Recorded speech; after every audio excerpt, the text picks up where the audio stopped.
Bonjour à tous et bienvenue dans cette vidéo.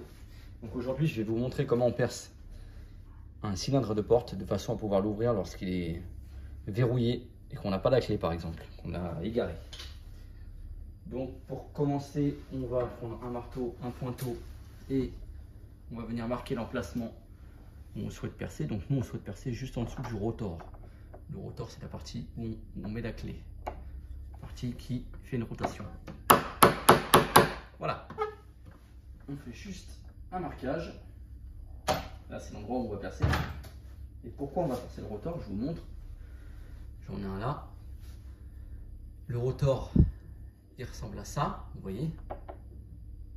Nous, on va percer juste en dessous afin de libérer les 5 pistons qui sont ici. Donc, sur les serrures basiques, il y a 5 pistons en règle générale. Donc, il faut sentir 5 rangs. Tac, tac, tac, tac, tac, tac. Dès qu'on arrive au 5e, on s'arrête. Parce que si on va trop loin, on risque d'abîmer cette partie-là. Et en fait, sur cette partie-là, en règle générale, il y a une autre pièce qui permet d'entraîner le verrou lorsqu'on effectue une rotation. Donc si on va trop loin et qu'on casse cette partie-là, c'est plus dur d'ouvrir la porte. Voilà. Donc ensuite, on prend une perceuse avec un forêt à métaux. Personnellement, je prends du 6. Et on y va doucement parce que ferraille contre ferraille, ça chauffe. On n'a pas envie que notre forêt casse dans le cylindre, sinon c'est galère. Là, j'ai fait un marquage, je me mets dessus et j'y vais mollo. Si le forêt est bien affûté, est bien affûté, il n'y a pas besoin de forcer comme une bête. Et en plus, on a besoin de sentir les 5 pistons qu'on va percer.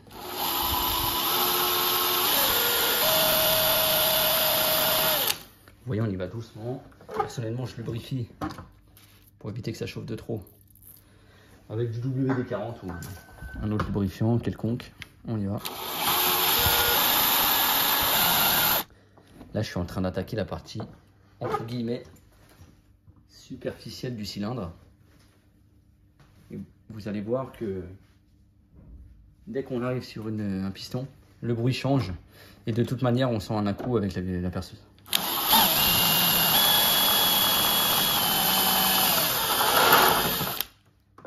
Vous avez entendu le bruit? C'est pas le même. Lorsqu'on arrive sur un piston, c'est un bruit bien distinct. On y va.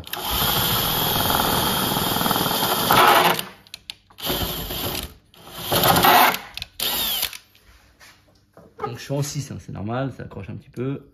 C'est pour ça que je lubrifie, que j'y vais doucement. Pour surtout ne pas casser mon forêt dans le cylindre.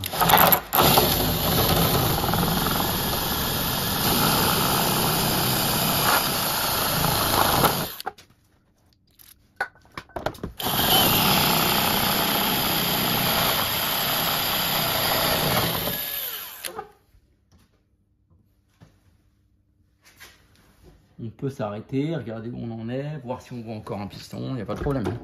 On se met à hauteur en se mettant à genoux et on regarde en dessous.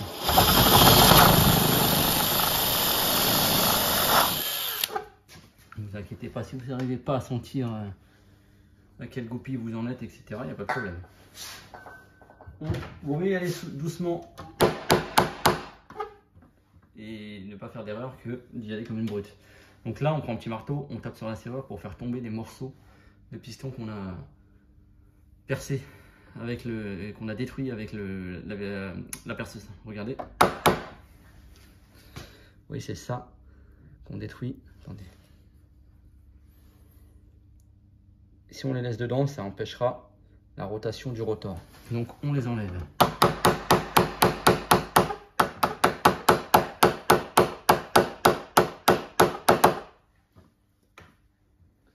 On voit mieux sur celui-ci, le plus gros.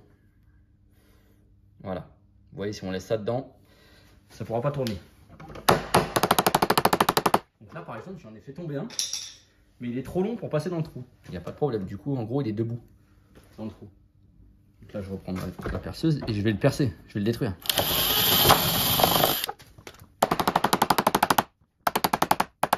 Ah, je m'entends un petit peu.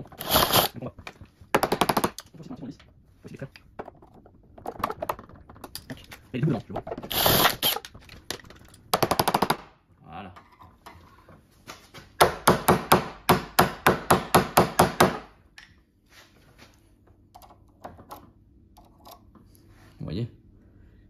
peu long, du coup il avait du mal à sortir. Donc là par exemple on va se dire que je sais plus où j'en suis. Donc normalement on voit les trous. Là moi je vois 1, 2, 3. J'en ai percé 3. Donc il m'en reste 2. Si vous avez un doute, vous essayez de tourner avec le tournevis.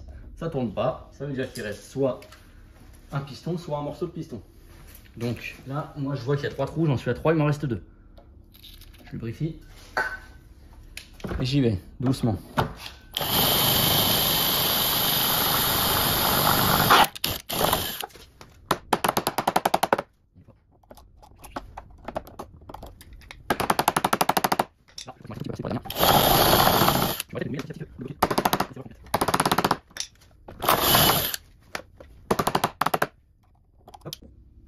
Donc, maintenant, qu'est-ce que ça donne? Verdict, ça tourne et ça s'ouvre. Parfait. Donc voilà, si ce tuto vous a plu, qui vous a été utile et qui vous a économisé le passage d'un serrurier, n'hésitez pas à me remercier en mettant un like, en vous abonnant à la chaîne. Et n'hésitez pas non plus à lâcher un commentaire. J'ai toujours plaisir à vous lire et à vous répondre. Je vous remercie, je vous dis à bientôt.